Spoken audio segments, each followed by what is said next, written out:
আপনাদেরকে যেখানে গাড়িগুলো রাখতে বলছে আপনারা সেখানে গাড়িগুলো রাখবেন। অযথা অন্য কোনো জায়গায় গাড়িগুলো রেখে আপনারা জাম করবেন না। আপনাদেরকে বারবার আমরা অনুরোধ করছি, আপনাদেরকে নির্দিষ্ট জায়গা দেখিয়ে দিচ্ছি, আপনারা নির্দিষ্ট জায়গায় গাড়িগুলো পার্কিং করুন। ধন্যবাদ।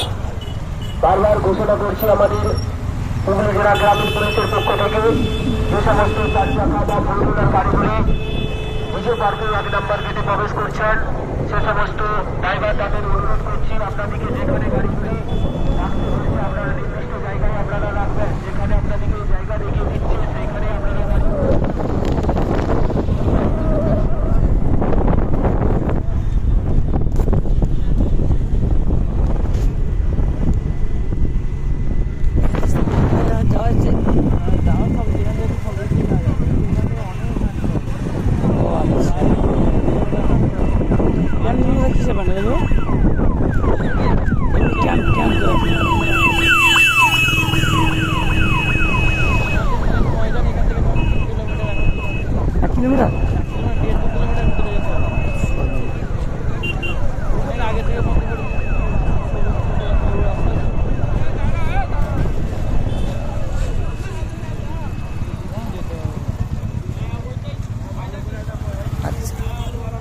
এখান থেকে যাচ্ছে।